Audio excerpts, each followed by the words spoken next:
여러분 반갑습니다. 저는 홍인식 목사라고 합니다. 사실 오늘 이 목회자 이중직 목회자의 이중직 연대, 이중직 목회자 연대에 오늘 창립하는 예배와 그 모임에 참여하고자 했지만 또 다른 사정이 생겨서 직접 참여하지는 못하지만 이렇게 영상으로나마 여러분들과 만나고 이렇게 인사를 드릴 수 있게 되어서 정말 반갑고 영광입니다. 이렇게 최초로 이중직 목회자 연대가 출발하는 데 있어서 먼저 축하를 드리고 여러분들이 하고자 하는 모든 일들 가운데 하나님의 크신 은혜가 있게 되기를 간절히 바랍니다. 사실 이 이중직 목회자라고 하는 것, 이 개념, 한국에서 여러 가지 논란이 있는 것으로 저는 알고 있는데 저에게는 그러한 논란이 왜 논란이 생기는가라고 하는 그러한 의문도 갖게 됩니다. 왜냐하면 제가 살고 있었던 40여 년 동안 살고 있었던 라틴 아메리카의 목회자들은 이 이중직을 하는 거, 그러니까 목사의 일을 하면서 또 나름대로의 생계를 위해서 다른 직업을 갖는 것들이 비일비재하고, 아니 비일비재하다는 말보다는 매우 정상적인 상황이기 때문입니다. 그래서 이 목회 일을 하면서 목수를 하시는 분들도 있고, 가게를 하시는 분들도 있고, 어떤 또 택시기사를 하시는 분들도 있고, 정말 다양한 직업 속에서 목사 일을 하고 있는 그러한 분들이 너무나 많습니다. 그래서 그런 것들이 자연스럽게 저희들에게는 받아들여졌습니다. 물론 전통적인, 가장 체계적이고 이렇게 역사적인 교회라고 하는 그 전통적인 교회에서는 목사들이 다른 일을 하지 않고 목회 일만 하는 것도 있었지만, 중남미에서는 막 신생하는 교회들, 특별히 오순절 계통의 교회들에 있어서는 이러한 목회자가 이중직을 갖고 있는 것에 대해서 전혀 거부감도 없고 매우 자연스럽게 받아들이는 상황입니다. 그래서 오늘 이 한국에서 이중직 목회자들의 연대가 이렇게 발족한다는 것은 굉장히 우리 한국 교회의 발전의 역사에 있어서 커다란 걸음을 내딛는 것이 아닐까라고 하는 생각을 갖게 됩니다. 특별히 2020년도에 발생한 코로나19 사태는 우리로 하여금 다시 한번 교회가 무엇인가를 생각하게 만들었고, 지금까지 우리가 지켜왔던, 또 이것이 진리다, 이것이 절대적이다 라고 생각해왔던 교회론에 대해서 다시 한번 정말 거꾸로 뒤집어서 생각하게 만들었던 것도 사실입니다. 또 그리고 목사에 대해서도 목사가 누구냐라고 하는 이 목사직에 대한 의문과 또 새로운 성찰을 하게 만들었던 것이 이 코로나19 시대라고 생각을 합니다. 이러한 시점에 우리 안 목사님을 비롯해서 몇몇 뜻 있는 분들이 이러한 이중직 목회자 연대를 발족하게 된 것은 정말 굉장한 의미가 깊은 일이라고 생각을 하게 됩니다. 그래서 오늘 이 창립일을 맞이해서 저는 여러분들과 함께 잠시나마, 짧은 시간이나마 교회가 앞으로 코로나19 이후의 교회 모습은 어떤 모습으로 되어야 하는가라고 하는 것들을 잠깐 말씀을 드리고, 여러분들의 의견과 또 여러분들과 대화를 나중에 또 기회가 되면 나눠보았으면 합니다. 무엇보다도 코로나19의 위기는 우리들에게 교회의 본질이 무엇인가라고 하는 것을 보게 만들었습니다. 우리는 늘 교회라고 하면 교회당이라고 하는 집을 생각을 했습니다. 그리고 늘 사람들이 모여서 그 안에서 이런 일도 하고 저런 일도 하고 밥도 먹고 이런 여러 가지 일들을 하는 그러한 구조적인 모습을 늘 생각해 왔습니다. 그런데 코로나19는 그러한 제도적이고 구조적인 교회가 한 번에 무너질 수도 있다라고 하는 그러한 모습을 우리에게 보여주었습니다. 생각해 보십시오. 1월 달부터 시작되었던 그 위기는 수개월 동안 우리는 그 화려한 건물이 있었음에도 불구하고 그 건물에는 모여들지 못하는 그러한 사태를 우리가 다 경험하지 않았습니까? 이런 것을 통해서 코로나19는 우리에게 분명히 말하고 있습니다. 교회는 건물과 구조와 체계가 아니다. 교회는 무엇보다도 영성적 공동체라고 하는 것을 우리에게 분명히 가르쳐 주었습니다. 꼭 교회에 나와서 꼭 우리들이 모여서 이렇게 물리적으로 신체적으로 모여서 드리는 예배만이 예배가 아니라 신령과 진정으로 우리의 정성을 다하여 그 장소가 어디에 있든지 간에 하나님을 섬기고 하나님을 기억하고 그분의 은혜를 감사하는 그 모임이 예배라고 하는 것을 우리는 보게 되었고 경험한 바가 있습니다. 그러므로 교회는 다른 어떤 것이 아니라 영성적 공동체, 영으로 예배하고 진리로 하나님께 예배를 드리는 공동체임을 다시 한번 보게 되었습니다. 이 영성적 공동체라고 하는 것은 우리가 어떤 일정한 그리고 특정한 시간과 장소에 제한되거나 얽매이는 그러한 공동체가 아니라는 것을 우리는 그 의미를 생각하지 않을 수 없습니다. 시간과 공간을 초월해서 하나님과 영적인 대화를 나누고 교제를 누릴 수 있는 그런 것들을 배우고 그런 것들을 훈련하고 그런 것들을 실행하는 교회가 바로 영성적 공동체라고 하는 것입니다. 그래서 저는 이중직 목회자 연대가 우리 이중직을 하고 있는 여러 가지 또 다른 일들을 하고 있는 목회자들이 이러한 면에서 이들에게 이중직 목회자들에게는 특별히 교회가 영성적 교회라고 하는 것들은 굉장히 의미를 주고 있다라고 합니다. 왜냐하면 매일매일 다른 일들을 하고 이중직을 하기 때문에 매일매일 사람들을 월요일부터 월요일까지 교회에 모아놓고 그들을 향해서 무엇인가를 해야 할 수가 없는 상황입니다. 그러할 가운데 이러한 상황 속에서 더욱더 우리는 영성적 공동체로서 하나님과의 영적인 만남을 이룰 수 있는 그러한 그 플랫폼을 제공해 주는 교회가 되어야 합니다. 그래서 이런 면에서 이중직 목회자들은 큰 역할을 감당할 수 있을 것이라고 보입니다. 왜냐하면 이중직 목회자들의 특징은 교회 일도 하고 다른 일도 합니다. 그래서 교회 일과 세상의 어떤 일들을 연결시키고 커넥션할 수 있는 아주 중요한 그러한 경험을 실제로 하고 있고 또 교인들에게 그렇게 그 경험을 나눌 수 있기 때문에 이 코로나19에 아주 급격하게 다시금 등장하는 영성적 공동체로서의 교회의 모습을 충분히 이중직 목회자들이 더 효율적으로 보여줄 수 있을 것이라고 생각을 합니다. 저는 두 번째 이 코로나19가 우리에게 가르쳐준 교회의 모습 중에서 정체성 중에서 중요한 것은 일하지 않는 교회입니다. 사실 우리들이 생각해보면 왜 코로나19 이후에 교회가 문을 닫으니까 우리가 당황했던 일은 뭡니까? 당황하고 혼란을 겪었던 이유는 뭡니까? 교회에 모이질 못했기 때문이거든요. 교회에 모이질 못하니까 이런 일 저런 일을 할 수가 없었던 것입니다. 교회 식당이 닫으니까 요즘 교회원들이 할 일이 없어진 거예요. 밥을 하고 뭐 메뉴를 정하고 그 메뉴를 정하면 시장에 가가지고 뭐 식자재들을 사고 또 그걸 와서 요리를 하고 치우고 서빙하고 이런 일들이 없어지게 된 거죠. 뭐 모든 남성교회도 그래요. 뭐 교회 청소다 뭐다. 이 교회에서 하고 있는 일들이 참 많았죠. 근데 그런 일들을 하지 못하게 만든 것이 코로나19입니다. 너무나 월요일부터 월요일까지 교회 일에만 매달려 있던 우리들의 모습을 보게 되었던 겁니다. 그래서 코로나19로 문이 닫혀지니까 우리는 다시 한번 우리가 너무나도 교회 내부에서만 일을 했구나. 그래서 우리에게 중요한 그 교회의 이 모습을 하나 보여준 게 일하지 않는 교회입니다.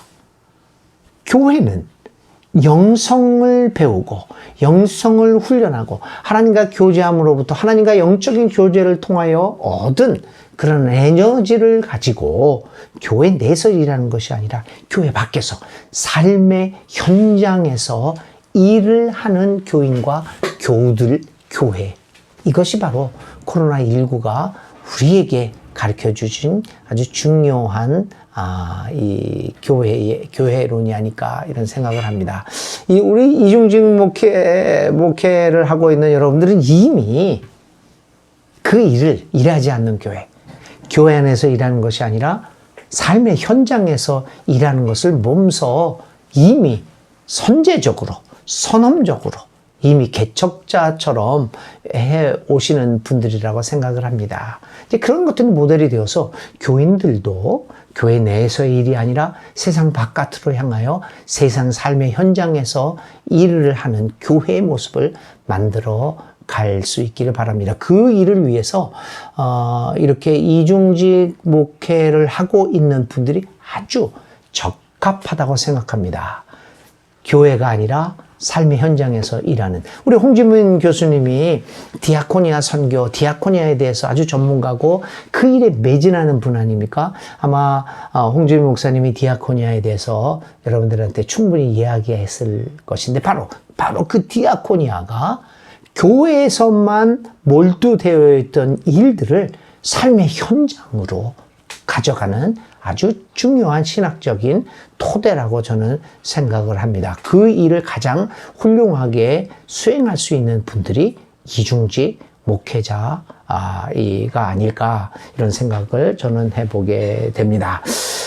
그리고요, 세 번째 생각하는 교회는 평등한 교회, 이 직제가 없는 교회야.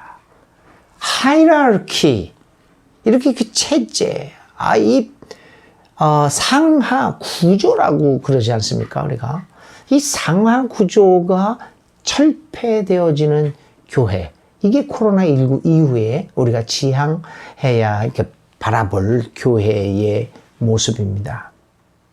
한국 교회는 이 체계 때문에, 하이라르키 때문에 무너질 겁니다.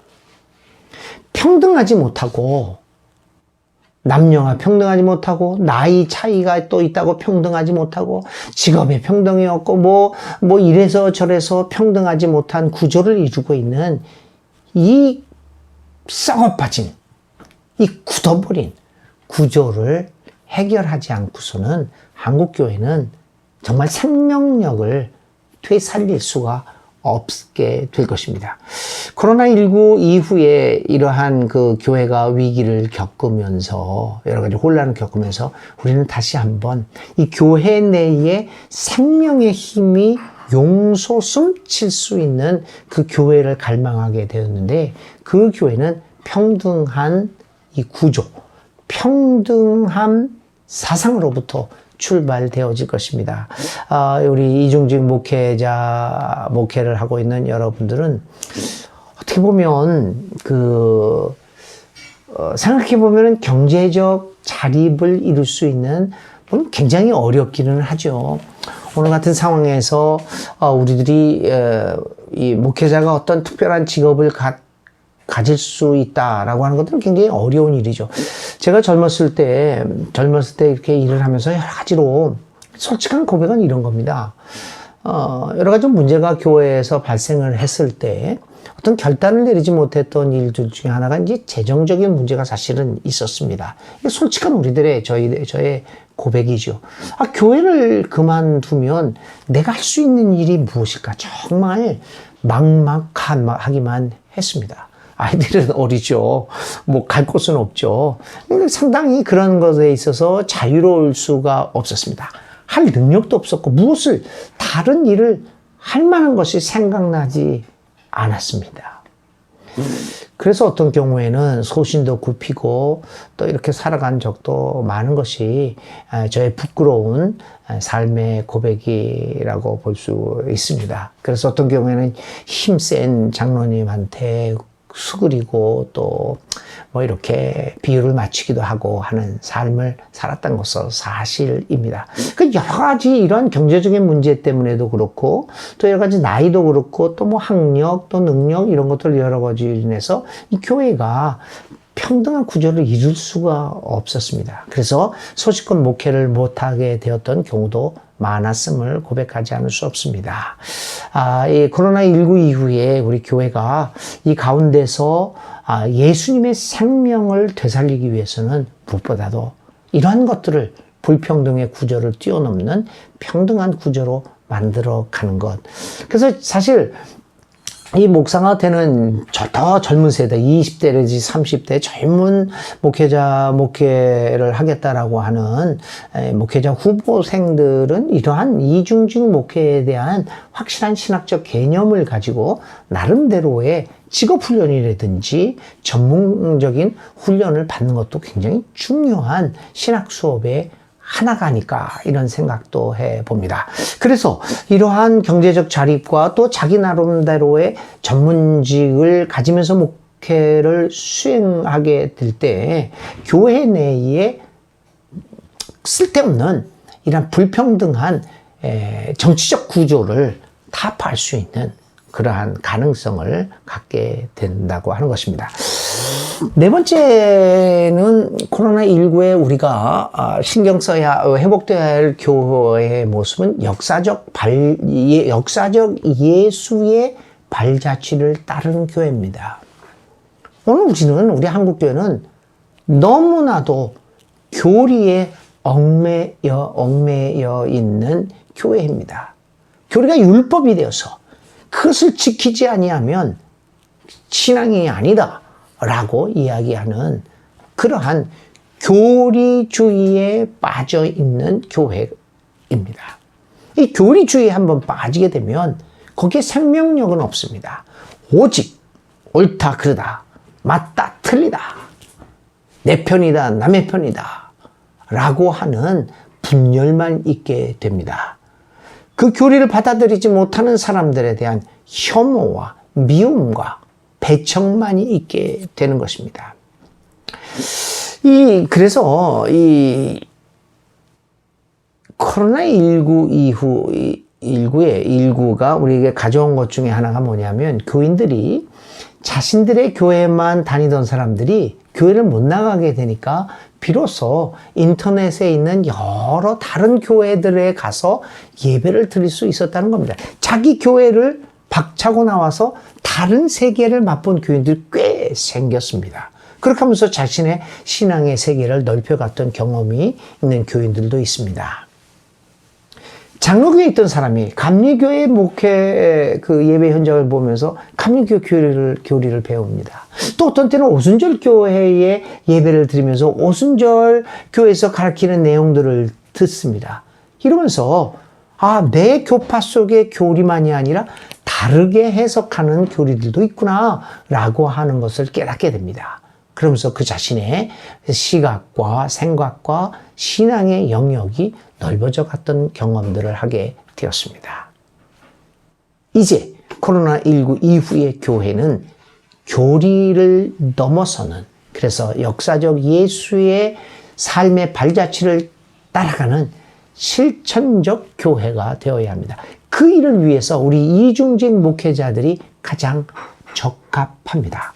왜냐하면 여러분들은 교회에 갇혀 있지 않고 교회를 벗어나서 삶의 자리에 있기 때문입니다.